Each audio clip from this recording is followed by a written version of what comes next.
আসসালামু আলাইকুম, welcome to my channel. আমি আরিফুল হোসেন আনোয়ার। আজকে আমরা কথা বলবো ডাটাবেজের ব্যবহার, অর্থাৎ ডাটাবেজের ইউজ কেসেস, অর্থাৎ ডাটাবেজ কখন কোথায় কিভাবে ব্যবহার করা হয়। আপনারা জানেন আমার এই যে সফটওয়্যারটা আছে HSC ICT software 6 database management system, সেখানে প্রায় আমার 30টার উপরে ভিডিও আছে এবং অলরেডি কিন্তু আমার এই সফটওয়্যারটা ডান। এখন আজকের ক্লাসটা বা আজকের লেকচারটার পরে আমার আর কোনো ভিডিও আসবে না ডাটাবেজ ম্যানেজমেন্ট সিস্টেমের উপরে। এবং এখন সময় এসেছে বিগত সালে বোর্ড কোয়েশনে যে প্রশ্নগুলো আসছিল সেগুলা, লেটেস্ট যে বোর্ড কোয়েশনগুলো আছে সেগুলো সলভ করে আমরা নতুন একটা সফটওয়্যারে চলে যাব। সো আমি এখন নতুন সফটওয়্যারে চলে যেতে পারি, তারপরেও আমার মনে হচ্ছে যে যেহেতু ইচ অ্যান্ড সিঙ্গেল টপিক পড়াইছি এই অধ্যায়ের, এখন আমার নিজ দায়িত্বে কয়েকটা বোর্ড কোয়েশন যদি আপনাদেরকে সলভ করে দেই তাহলে এই চ্যাপ্টারের উপরে নিট অ্যান্ড ক্লিয়ার একটা ধারণা হয়ে যাবে এবং বোর্ড কোয়েশনে যেখান থেকে প্রশ্ন করুক না কেন আপনারা পারবেন। তার জন্য আমার চিন্তা ভাবনা আছে অ্যাটলিস্ট 7-8টা বোর্ড কোয়েশন আপনাদেরকে আমি সলভ করে দিব। সো আজকের যে লেকচারটা আছে সেটার মধ্যে আমি কথা বলবো ডাটাবেজের ইউজ কেসেস, অর্থাৎ ডাটাবেজ কোথায় কোথায় ব্যবহার করা হয়। এখন যেখানে সফটওয়্যার আছে, মনে করবেন যেখানে ডাইনামিক সফটওয়্যার আছে সেখানে কিন্তু ডাটাবেজ আছে। আপনি যদি ফেসবুকটা ইউজ করেন সেই ফেসবুকেরও কিন্তু একটা ডাটাবেজ আছে। আপনি যে পোস্টগুলা করছেন, আপনার যে লগ ইন ক্রেডেনশিয়ালগুলো আছে সবগুলা কিন্তু একটা ডাটাবেজে গিয়ে স্টোর হইতেছে। তার মানে এই ফেসবুকেরও একটা ডাটাবেজ আছে। আপনি যেন ইউটিউবে ভিডিওগুলো দেখতেছেন, ইউটিউবে যে সময় ভিডিও আপলোড করা হয় সেই ইউটিউবের এগনিস্টে কিন্তু একটা ডাটাবেজ আছে যে ডাটাবেজে গিয়ে ডাটাগুলো স্টোর হচ্ছে। ওকে, সো এগুলো হচ্ছে সোশ্যাল মিডিয়ার ডাটাবেজ। এবং আসি এখন সরকারি ডাটাবেজ। সরকারি ডাটাবেজ কি হতে পারে? ধরেন আপনি কি করেন, আপনি যে সময় ভোটার আইডি কার্ড করেন তখন যেন আপনি তথ্যগুলো দেন সেগুলো কিন্তু সরকারের একটা ডাটাবেজে থাকতেছে, তার মানে সেখানে একটা ডাটাবেজ আছে। আপনি যে সময় জন্ম নিবন্ধন করেন সেখানে জন্ম নিবন্ধন তথ্যগুলো যেন আপনি প্রোভাইড করেন, এই প্রোভাইড করার পর এই ডাটাগুলো কিন্তু সরকারের ডাটাবেজে স্টোর থাকতেছে। ইন দ্য নেক্সট টাইম আপনি যে সময় নতুন করে জন্ম নিবন্ধন করতে চান তখন যদি আপনার যে ডিটেলসগুলো আছে সেগুলো দিন দেন তাহলে কিন্তু অটোমেটিকলি বোঝা যাচ্ছে যেন আপনি পূর্বে করছিলেন কিনা, কারণ সরকারি ডাটাবেজে কিন্তু ডাটা আছে। আবার মৃত্যু নিবন্ধন যা আছে, মৃত্যু নিবন্ধন যদি আপনি একবার কোনো ব্যক্তির নামে করে ফেলেন তখন দ্বিতীয়বার আর করতে পারবেন না, কারণ একবার কিন্তু সরকারি ডাটাবেজে আপনার যে ডিটেলসগুলো আছে সেগুলো দিয়ে কিন্তু এন্ট্রি করে ফেলছেন। পরবর্তীতে কিন্তু ওই ডাটাবেজ থেকে সহজে কিন্তু বোঝা যাবে আসলে আপনার ডাটাটা আছে কিনা। সো পূর্বে যারা জন্ম নিবন্ধন করতো বা মৃত্যু নিবন্ধন করতো সেখানে কিন্তু হাতে লিখে দিত, অনলাইন সিস্টেম ছিল না, অর্থাৎ সরকারের ডাটাবেজ তখন কিন্তু ছিল না।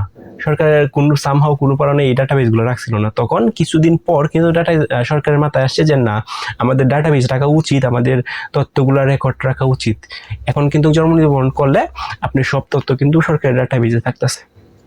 আবার আপনি যে সময় পরীক্ষা দেন, পরীক্ষা দেওয়ার পর আপনার যে রেজাল্টটা যেন আছে এই রেজাল্টটাও কিন্তু সরকারের একটা ডাটাবেজে থাকতেছে। অর্থাৎ আপনি দুদিন এসএসসি পাস করেন 2005 সালে, 2020, 21, 22, ইভেন 100 বছর পরেও দুদিন সরকার যদি থাকে এবং সরকারের ডাটাবেজ দুদিন থাকে তাহলে কিন্তু আপনি এই তথ্যগুলো পাবেন। আপনি দুদিন ইন্টারনেটে চার্জ দেন, ধরেন আপনি 2000 সালে এসএসসি পরীক্ষা দিলেন, আপনার রেজাল্টটা এখনো আপনি দেখতে পারবেন।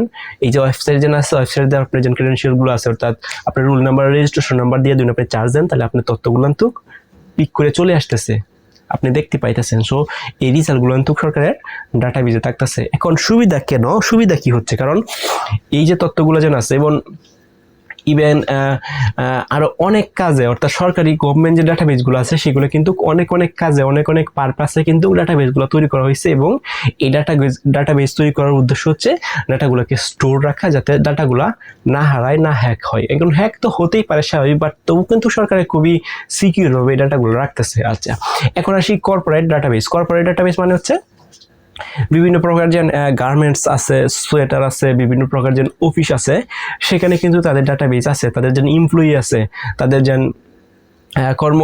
কর্মকর্তা আছে তাদের কিন্তু ডাটাবেজ আছে এবং ডাটাবেজে রাখতেছে। এখন বিশেষ করে ছোট ছোট যে কোম্পানিগুলো আছে সেই ডাটাবেজগুলো কিন্তু এক্সেলে রাখা হয়, অর্থাৎ এমএস এক্সেল মানে হচ্ছে মাইক্রোসফট এক্সেল। সেখানে কিন্তু সেটাকে আমরা ডাটাবেজ বলতে পারি না, কারণ সেটা একটা সফটওয়্যার, সেখানে শুধুমাত্র ডাটাগুলোকে এন্ট্রি করে রাখা হয় একটা ফাইলের মাধ্যমে। কিন্তু একটা সফটওয়্যার ব্যবহার করে যে সময় ডাটাগুলোকে স্টোর রাখা হয় পার্মানেন্টলি সেটাকে আমরা বলি ডাটাবেজ। সো বিভিন্ন প্রকার কোম্পানি কিন্তু এই ডাটাবেজ আছে, যেমন বিকাশ বলেন, রকেট বলেন, নগদ বলেন, তাদেরও কিন্তু কর্পোরেট অফিস, তাদের কিন্তু ডাটাবেস আছে, সব তথ্যগুলো কিন্তু স্টোর রাখতেছে। ওকে, আচ্ছা এবার আসি আমরা ব্যাংকিং সিস্টেম।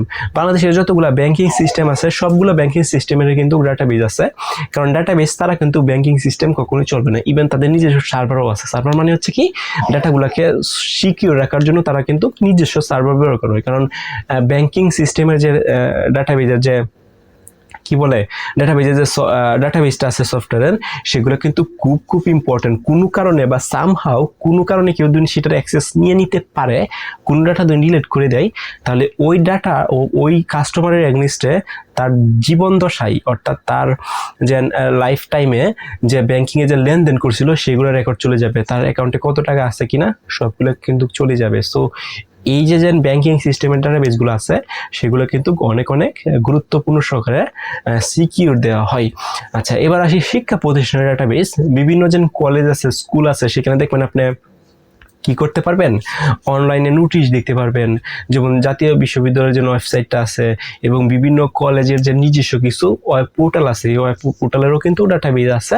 সেই ডাটাবেস থেকে কিন্তু ওয়েবসাইটের মাধ্যমে ডাটাগুলোকে প্রদর্শন করা হয়, বিভিন্ন প্রকার নোটিশ, বিভিন্ন প্রকার ভর্তির বিজ্ঞপ্তি, সামহাও যে অ্যাক্টিভিটিসগুলো আছে সেগুলো কিন্তু আপনারা এই ডাটাবেস থেকে দেখতে পারেন। ওকে, আবার আসেন যে সময় XY ক্লাস অর্থাৎ একাদশ শ্রেণীতে ভর্তি হন, তখন কিন্তু অনলাইন সিস্টেমে কিন্তু আপনি তথ্যগুলো প্রোভাইড করেন, সেটাও কিন্তু সরকারি ডাটাবেসে থাকতেছে। ওভারঅল যদি চিন্তা করি তাহলে বাংলাদেশ ডিজিটালাইজ করার জন্য ডাটাবেসের ভূমিকা কিন্তু অপরিসীম। ডাটাবেসেই কিন্তু তথ্যগুলা থাকে, এবং ডাটাবেসে কিন্তু একটা, দুইটা, হাজার, 2000, 3000, 1 লাখ এরকম ডাটা রাখা হয় না। একটা ডাটাবেসে মিলিয়ন মিলিয়ন ডাটা রাখা সম্ভব। ওকে, সো ডাটাবেসটাকে যদি ভালোভাবে ইন্ডেক্সিং করা হয়, ভালোভাবে মেনটেনেন্স করা হয়, ভালোভাবে ডেভেলপারে করে, তাহলে একটা ডাটাবেসে কিন্তু million million million data insert করা হয় বা ডাটা কিন্তু রাখা হয়।